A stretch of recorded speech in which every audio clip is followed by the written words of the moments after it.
Hey y'all, Shayla from Making Lemonade from Lemons, and today I am going to be following along with the Kneady Homesteader, and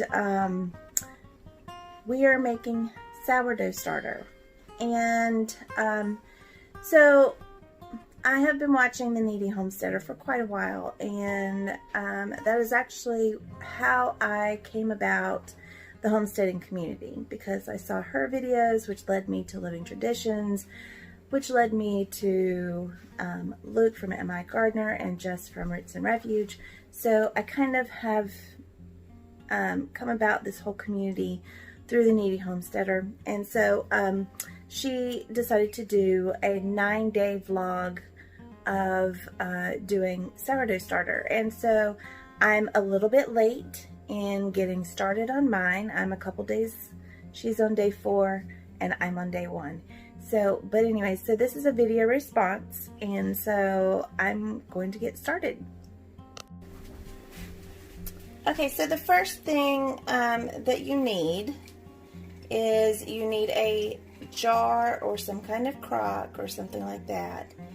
And then you need the whole wheat or rye flour.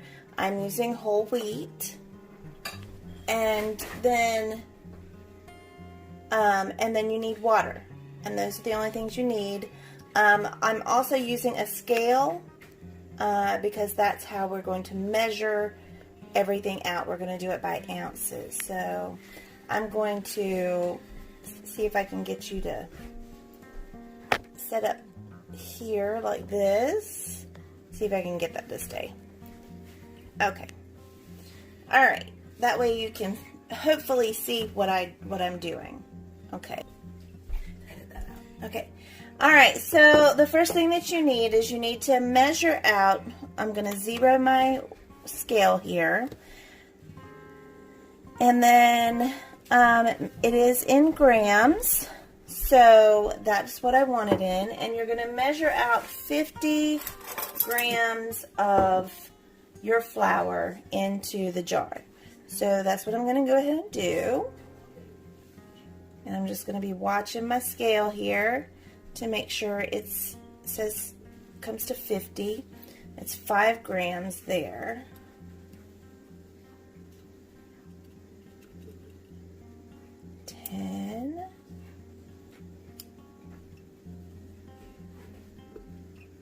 That one is 21, 29,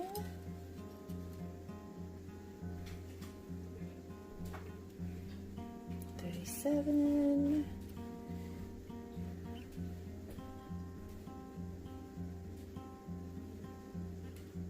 39, 41. Okay. And this is where I'm going to be really nervous, because I don't want to put too much in, but I also want to make sure I put enough in. 49. One more.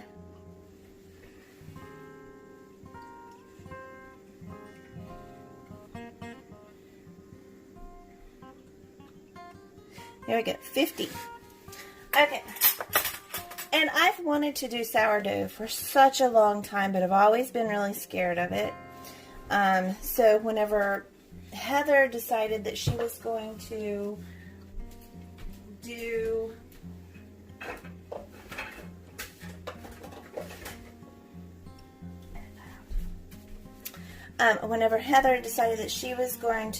a series on this, I was really excited because Heather's really a great teacher.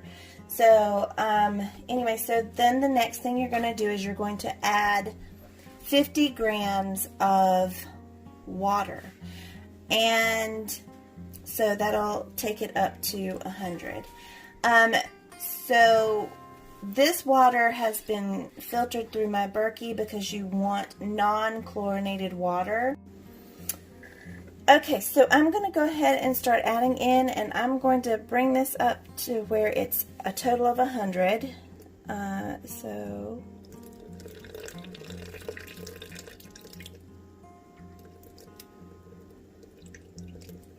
90,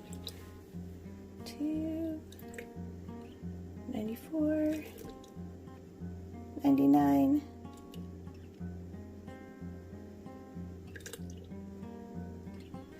okay, it's at 101, so that is really, really close. It's close enough. So then you just need to make sure you stir it well. All right.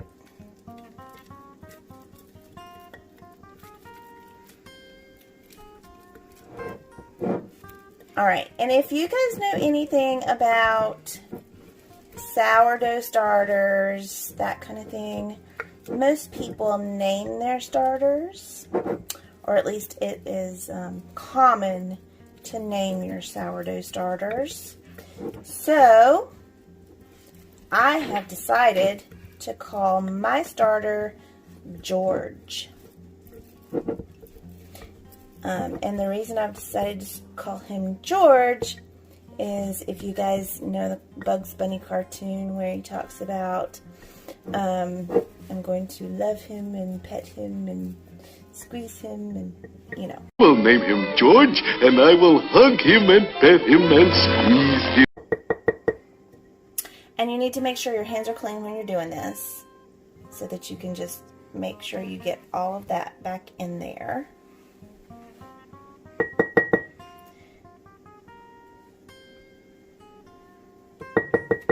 And I'm using a wide mouth quart jar because I'm going to need to have the space. I'm eventually going to move up to a half gallon, but right now I'm just going to use this quart jar.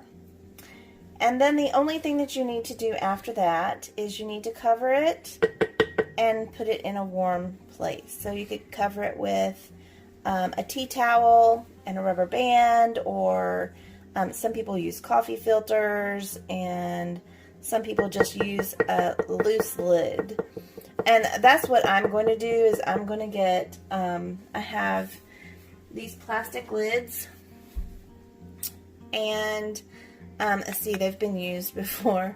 And I'm just going to put it on there, and I'm going to lay it just loosely on there. I'm not going to, and I'm going to put this inside my microwave with the light on, and I'm just going to leave it in there.